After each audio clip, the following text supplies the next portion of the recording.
Whew. Well, today I decided to do another section of the Colorado Trail. So like I told you, I think the Colorado Trail is 580 something miles. So today I got up and I said, well, I think I'll do another part of it. You know, small section, like 10 miles. So when I say I'm doing a section of the Colorado Trail, don't think I'm clicking off like 100 miles or something. So anyway, it's going to be a beautiful day. How can it not be? See what we run into. I hope I get some good pictures and shoot some good video for you. So carry on. Peace, hippies.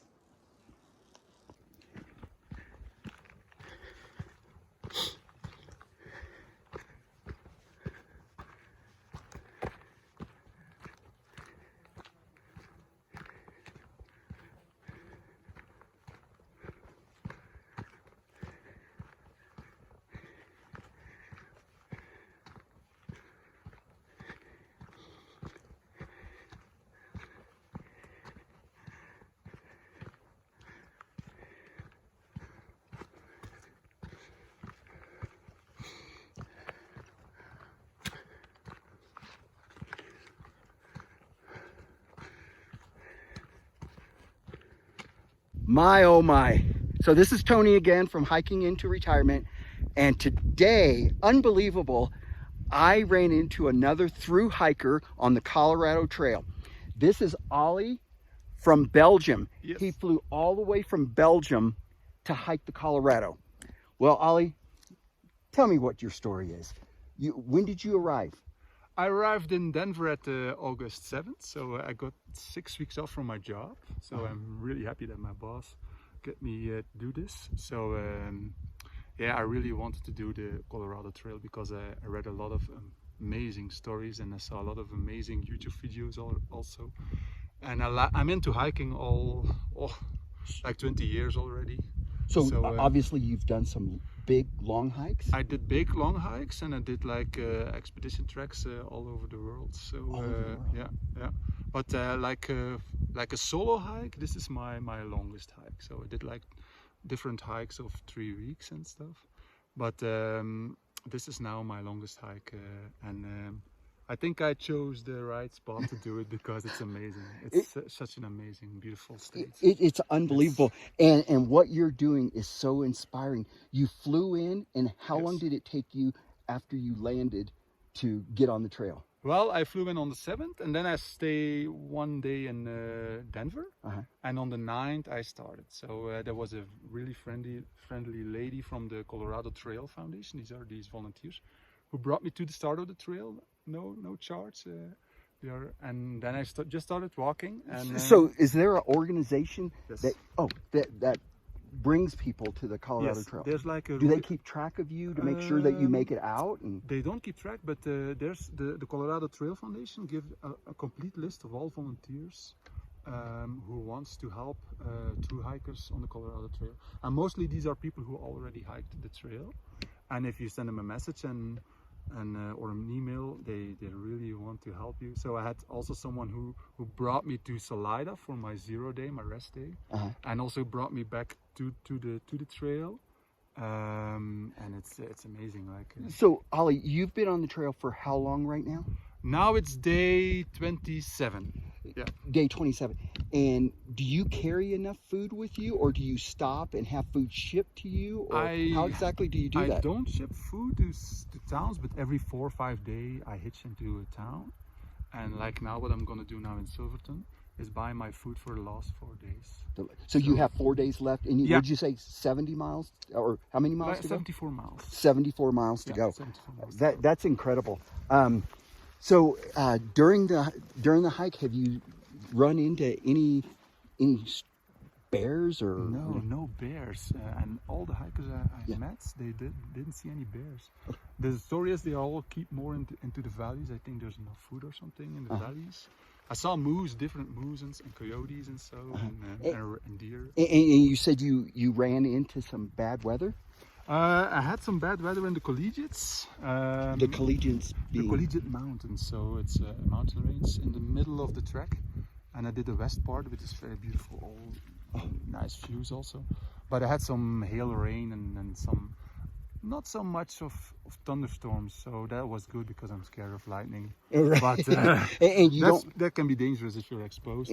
And you don't hike at night or anything? No, I didn't hike at night because I heard stories of like people who were like chased by mountain lions. I don't know if it's true or if it's really realistic, but hey, I would take the advice and go. Yeah, no thanks. I did it before, walking in the dark, but I don't need to. I could always stop right before a pass, and in the morning go over the pass. It was always clear and good weather. And are you on track right now? Other than you're stopping for Tony and yes. I'm wasting your time, but are you on track? I'm perfectly on track. I'm actually ahead because in the beginning I always did days like 20 miles days, and I had to give myself 32 days, so I'm really ahead of track. So the last days will be a really enjoyable hike. More stops to watch the nice scenery and stuff. And so I bet you sunrises and sunsets. Oh, that's amazing. Now, have you been shooting pictures and videos and stuff? I did a lot of pictures, of course, and videos. And if you camp on these exposed ridges and then you see the sunrise, and mostly there's no wind or something. So that's amazing. Then you drink your coffee and enjoy the sunrise. And I need a coffee. I need a coffee in the morning. And you're telling me when I'm trying to get you to interview, you have no YouTube channel, you have no social media. No, so basically I had to talk Ollie into stopping and say, hey, at least please give me this interview so you can let your family know that you're okay and go to hiking into retirement and see your son's okay and your friends know you're okay and everything. But just incredible what you're doing. So is there an average of what the association tells you that you should be able to do it in, or? Oh, it depends. There are people who do it like in 2 months, people who do it in a month, and really fast people. I met a guy from Australia. He did it from to the north side, from south to north, and he was like doing it in 18 days. But that's really fast because for the height. I don't know in how many days I could do, but that doesn't matter. It isn't the beauty. How could you speed walk through this, right, Ollie? Yeah, really. It's I stop a lot to check on the flowers and the plants, the birds. I like birding also in Belgium, so to watch the birds here. So you're from Belgium. Yeah. Have you hiked anything in the States?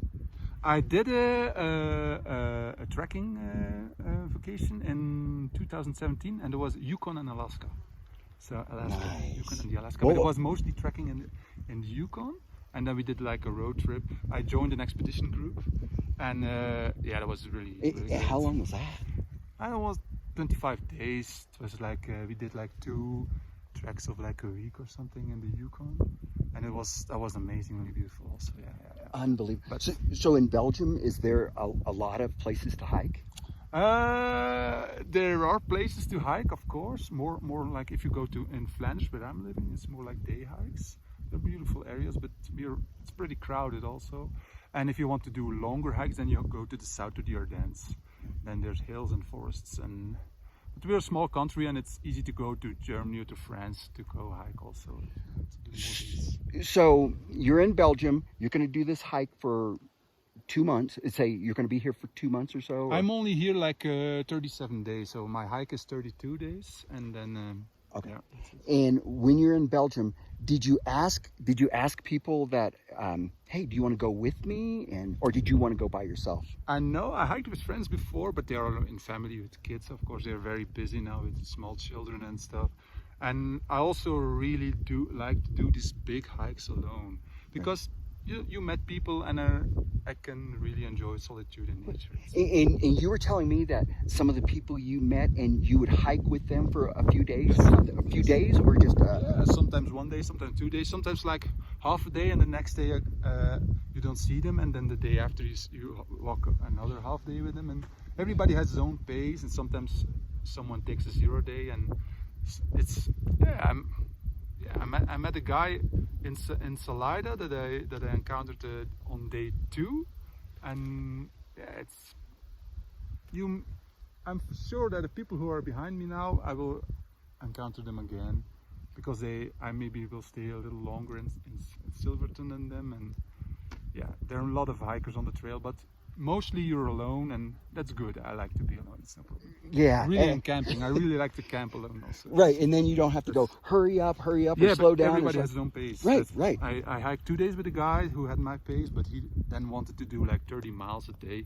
30 miles that's a something, day. I don't know. It's maybe I can do it 1 or 2 days. I don't know, but I never tried it.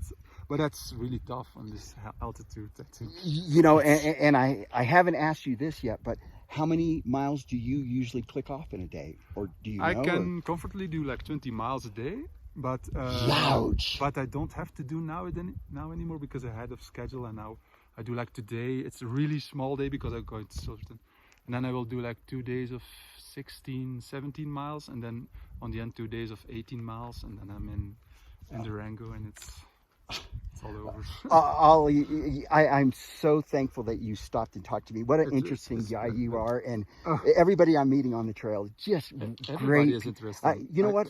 My theory is if you're out here enjoying God's country, you're a different type of person. Do you agree? I'm a different type of person here. That's right. It's a different type of life. Also, it's not real life. It's like it's a dream. This is a dream, and then at the end you wake up and you're back in real life, and that's incredible. I feel the same way. It's such an experience being out here. It's nothing like you can explain that. You know, it's just like somebody's going in and taking all the bad stuff away and just throwing it away and go. You have no worries. You have no worries. That's enjoy. Just walking, eating, and sleeping. Right. That's the only thing. You know, Ollie, I can't thank you enough for staying. But one last question I want to ask you is, when you're out here, deep down inside, what do you personally get out of being out here this amount of time? Oh, that's a good question. Maybe, I don't know, peace of mind or something. It's different to say. It's a bliss. It's a joy. It's you have no worries. That's also something, like no stress like you have in daily life or something. It's difficult to explain. It's a feeling. You just it's always something I want to go back to go to hiking. It's you should do it. Well, you're hearing it from Ollie. If he tells you, I'm right there with you. It's something hard to explain, but Ollie, thank you so much. My pleasure. And you know, tell your family to go to Hiking Into Retirement, and make sure that, you know, Ollie's okay. Trust me, he's okay. So thanks again, and enjoy the rest of your trip. And again, thank you so much. And guys, thanks for tuning in. Peace, hippies. You did great.